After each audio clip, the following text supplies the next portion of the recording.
C'était il y a 2 ans, jour pour jour. Kaboul tombait alors aux mains des talibans après quelques jours d'offensive éclair. Les islamistes ont dans la foulée ciblé les femmes, leur interdisant notamment de suivre une éducation dès la puberté. Et ce triste anniversaire, on va l'évoquer tout de suite avec notre invitée. Bonjour Mélissa Cornet. Bonjour.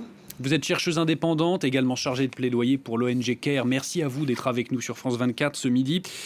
À quoi ressemble l'Afghanistan 2 ans après le retour des talibans au pouvoir ? Alors aujourd'hui en Afghanistan, la situation s'est dégradée et maintenant dramatique. On a 3 crises en parallèle. On a une crise économique, on a une crise humanitaire, une crise de la faim et on a une crise des droits humains, notamment des droits des femmes. Aujourd'hui en Afghanistan, on a une situation où 17 millions d'Afghans et d'Afghanes souffrent de la faim, où 85% de la population est tombée sous le seuil de pauvreté et où, comme vous l'avez évoqué, les jeunes filles et les femmes afghanes ont aujourd'hui très peu de liberté.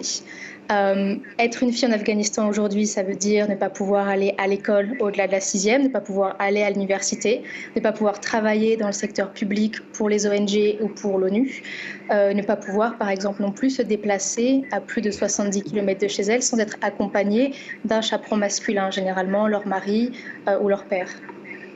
Et oui, vous l'avez évoqué justement, petit à petit, les islamistes ont grignoté au fur et à mesure les droits des femmes avec un dernier exemple en date, c'est celui de la fermeture des salons de beauté notamment. Hein.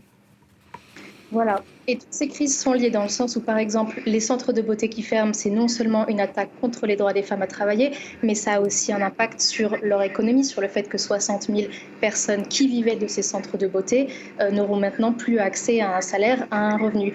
Dans, encore une fois, un contexte de crise économique dramatique.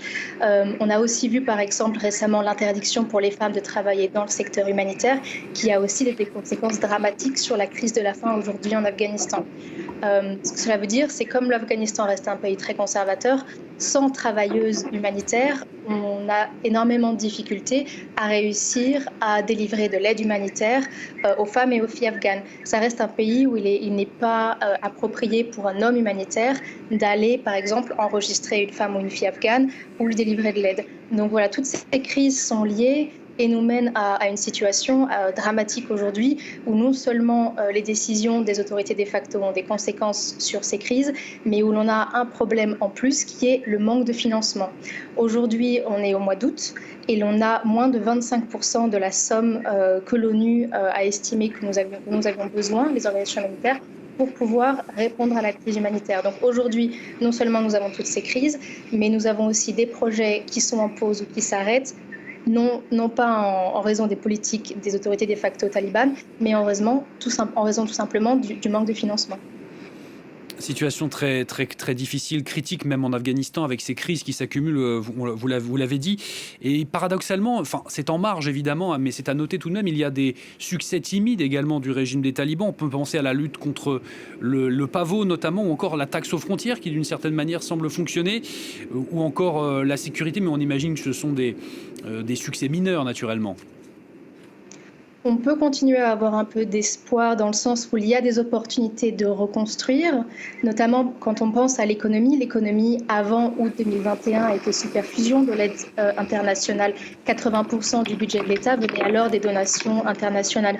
Aujourd'hui, avec moins de corruption et l'absence de conflits, on pourrait penser que l'on pourrait reconstruire une économie plus viable. Malheureusement, encore une fois, on est dans une situation où l'économie est à l'arrêt, où la banque centrale ne fonctionne pas, etc. Donc, le message que les organisations humanitaires essaient de pousser, c'est qu'il faut absolument qu'il y ait une discussion sur comment réussir à soutenir la population afghane, notamment via le fait de pouvoir soutenir l'économie, notamment le secteur privé, la création d'emplois. Parce qu'aujourd'hui, même si l'on avait suffisamment de financement pour répondre à la crise humanitaire, ça ne reste que des solutions à court terme. Il faut que l'on puisse réussir à trouver des solutions durables pour la population afghane. Est-ce que le régime taliban n'est pas reconnu par la communauté internationale ? C'est donc un pays, vous l'avez rapidement mentionné, qui vit d'une certaine manière en vase clos. Est-ce que cet isolement du régime, notamment, peut jouer à long terme contre lui ? C'est une question assez compliquée. Nous, notre position, c'est que, en tant qu'organisation humanitaire en Afghanistan, nous travaillons avec les autorités de facto, que ne serait-ce que pour des raisons juridiques ou de sécurité. Et nous demandons aux bailleurs de fonds d'aussi commencer à continuer le dialogue avec les autorités, parce que ce soit dans le domaine économique, soit dans le domaine des humanitaires, des droits des femmes, on ne pourra trouver des solutions que si l'on parle avec ces autorités. Sans parler de collaboration ou de reconnaissance, évidemment, un dialogue est nécessaire pour réussir à trouver ces solutions.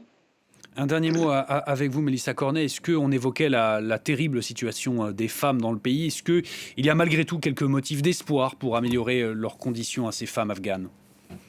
Nous continuons à avoir de l'espoir. La plupart des jeunes talibans ou des personnes avec lesquelles nous pouvons travailler, notamment au sein de l'administration à Kaboul, sont plutôt en faveur, en fait, paradoxalement, du droit à l'éducation et du droit à travailler des femmes.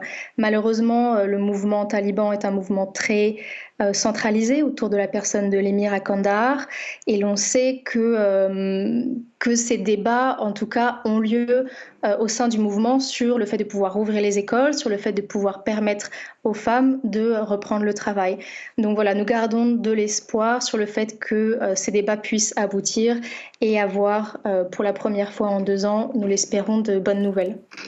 Et nous l'espérons tous. Merci beaucoup, Mélissa Cornet, d'avoir répondu à nos questions sur France 24. Je rappelle que vous êtes chargée de plaidoyer pour l'ONG CARE.